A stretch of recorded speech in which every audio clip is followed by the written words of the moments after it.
پاکستان کا حماس کی جانب سے غزہ کا انتظام عبوری فلسطینی انتظامیہ کے سپرد کرنے کی پیشکش کا خیر مقدم۔ ترجمان دفتر خارجہ کا کہنا ہے کہ اردن، متحدہ عرب امارات، انڈونیشیا، پاکستان، ترکیہ، سعودی عرب، قطر اور مصر کے وزرائے خارجہ کی جانب سے مشترکہ بیان میں امریکی صدر ڈونلڈ ٹرمپ کی غزہ جنگ کے خاتمے سے متعلق تجویز پر حماس کے مثبت رد عمل کا خیر مقدم کیا گیا ہے۔ دفتر خارجہ کے مطابق مشترکہ بیان میں حماس کے یرغمالیوں کی رہائی اور عمل درآمد کے طریقہ کار پر مذاکرات کے آغاز کے فیصلے کو بھی سراہا گیا اور امریکی صدر ٹرمپ کے اسرائیل سے فوری بمباری روکنے کے مطالبے کا خیر مقدم کیا گیا۔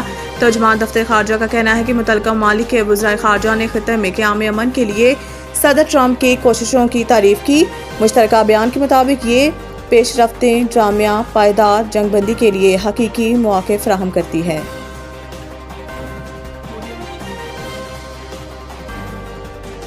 مشتاق احمد اسرائیلی فوج کی حراست میں مگر خیریت سے ہیں۔ ترجمان دفتر خارجہ کی جانب سے جاری بیان میں کہا گیا ہے کہ گلوبل سمود فلوٹیلا میں سوار پاکستانی شہریوں کی حفاظت اور واپسی کے لیے عالمی شراکت داروں سے رابطے میں ہے۔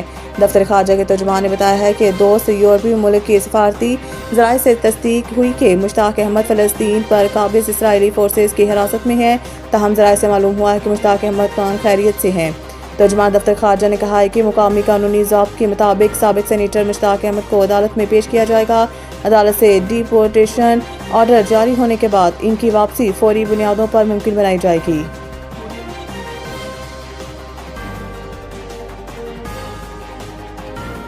انگلی توڑنے جیسے بیان سے نہیں ڈرتے، پنجاب حکومت کا اصل ٹارگیٹ وفاق ہے۔ شرجیل میمن کراچی میں پریس کانفرنس کرتے ہوئے شرجیل میمن نے کہا ہے کہ کچھ دنوں سے پنجاب حکومت کی جانب سے پیپلز پارٹی کے خلاف مہم چلائی جا رہی ہے۔ پنجاب حکومت کی طرف سے مسلسل تنقید کا مقصد سمت سے باہر ہے۔ وزیر اعلیٰ کا اسکرپٹ رائٹر ان کو غلط راہ پر لے جا رہا ہے۔ اسکرپٹ رائٹر نے انہیں کہا، اب پنجاب کاٹ کھیلوں، اختلاف ہو سکتے ہیں مگر نفرت نہ پھیلائیں۔ انہوں نے کہا کہ ہم وفاقی حکومت کا حصہ نہیں لیکن ایشوز پر حکومت کو سپورٹ کرتے ہیں۔ ہم تو آپ سے بات نہیں کر رہے، وفاق سے کر رہے ہیں۔ پنجاب حکومت کا اصل ٹارگیٹ وفاقی حکومت ہے۔ ہماری آڑ میں وزیر اعظم کو نشانہ بنایا جا رہا ہے۔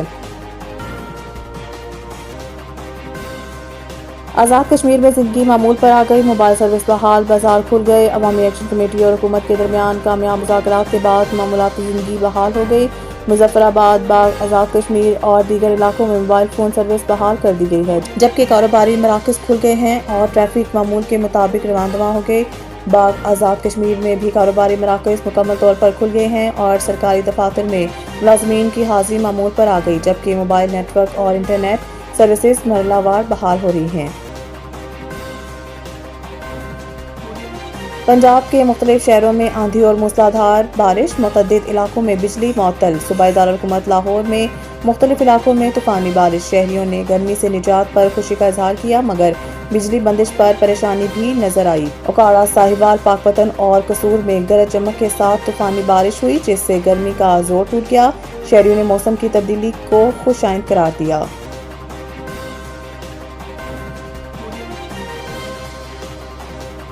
لاہور میراتھن ریس میں پروفیشنل ایتھلیٹس کے ساتھ شہریوں کی بڑی تعداد میں شرکت۔ تفصیلات کے مطابق میراتھن ریس میں آرمی اور رابطہ کے ایتھلیٹس نے برتری ثابت کر کے انعامات اپنے نام کیے۔ پاکستان ایتھلیٹکس فیڈریشن کے اشتراک سے ہونے والی ریس کا آغاز لبرٹی چوک سے ہوا۔ ریس کے شرکاء گلبرگ، مین بلیورڈ اور دوسرے مختلف راستوں سے ہوتے ہوئے واپس لبرٹی چوک پہنچے۔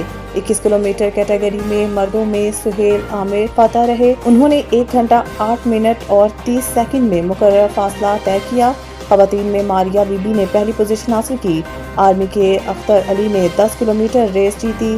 وابڈا کی فرحت بانو نے لیڈیز کیٹیگری میں برتری ثابت کی۔